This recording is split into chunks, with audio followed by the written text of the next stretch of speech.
السلام عليكم ورحمة الله وبركاته. حبايب قلبي، يا رب تكونوا بخير وسعادة يا رب. اللهم صل على محمد وعلى آل محمد كما صليت على إبراهيم وعلى آل إبراهيم، وبارك على محمد وعلى آل محمد كما باركت على إبراهيم وعلى آل إبراهيم في العالمين إنك حميد مجيد. وحشتني حبايب قلبي. بالله عليكم قبل ما نبدأ في الفيديو صلوا على النبي كده الصلاة الإبراهيمية.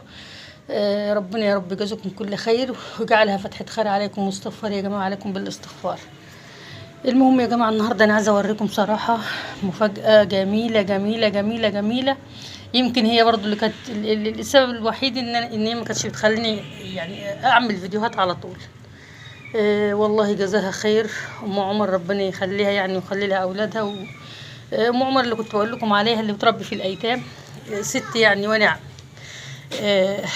والله يا جماعة يعني شوفوا، عملت إنجاز من غير حتى ما أقول لها. عملت إنجاز، دخلت البيت وطلعت السطح زي ما انتوا شايفين. أنا لسه طالعة على السلم أهو. أنا لسه طالعة على السلم. طبعا يا جماعة السطح بتاعي كان متدمر متدمر متدمر، وانتوا عارفين كده كويس. سطح يعني كان معفن، مش هقول لكم حاجة، السطح بجد كان معفن. شايفين؟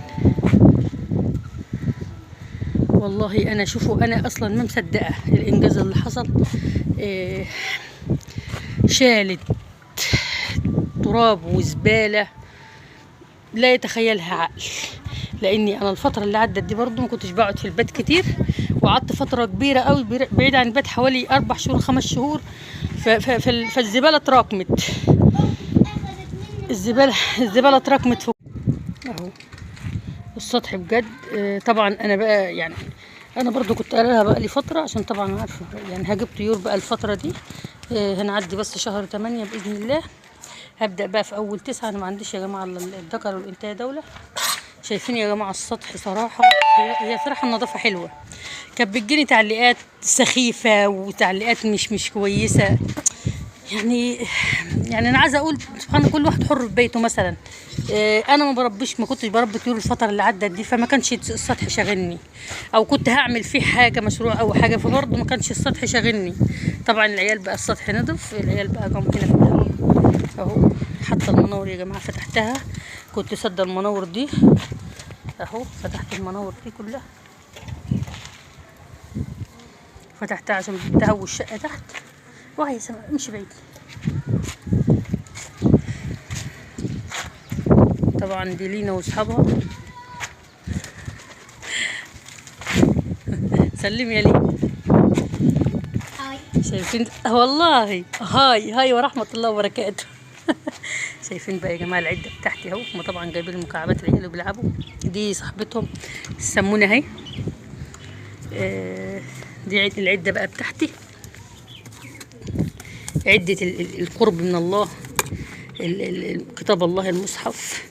طبعا الحمد لله، اللهم لك الحمد، اللهم لك الحمد. السبحه ما بسيبش ايدي اهو اهو. لو كنتوا تشوفوا العدد. انا عامله مقربه اكمل اهو.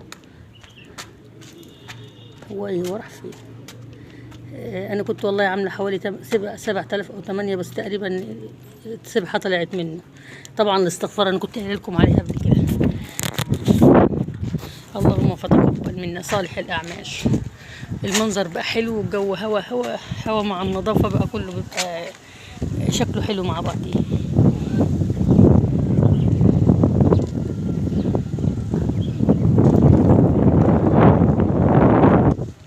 هوريكم بقى كمية الزبالة اللي شلناها من السطح. أنا عارفة إن في تعليقات سخيفة وكلام هيتقال، فأنا ما بيشغلنيش بقى والله. ما يعني الناس الدسيسة اللي داخلة دي مش هيشغلني تعليقاتها أهو. شايفين يا جماعة كمية الزبالة؟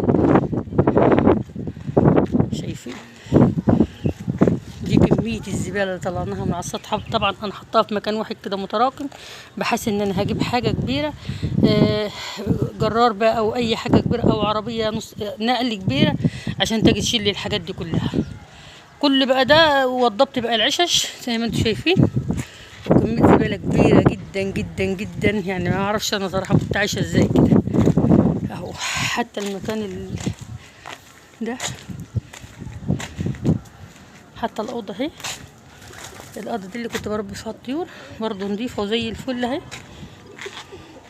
وانا بقلب برضو بصراحه لقيت حاجات كتيره والله، لقيت مفاجآت جميله كتيره، ولقيت بتاع الحمام والبط، ولقيت البطايه اهو ما شاء الله الله اكبر، لقيتها برضو راقده على البيض، عامله بيض هنا تحت العشه، مش عارفه تشوفوه ولا لا اهو، وراقده عليه تقريبا 6 بيضات او 5، وراقده عليهم يعني شفتهم بالصدفه برضو.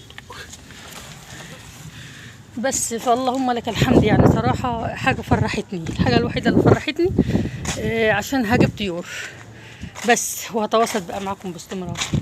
طبعا ده كان الارنب الحزين الوحيد، هجيب له بقى اناتي باذن الله يوم الخميس او يوم الاحد، وعشه الحمام نضفتها تنظيفه جامده اهو.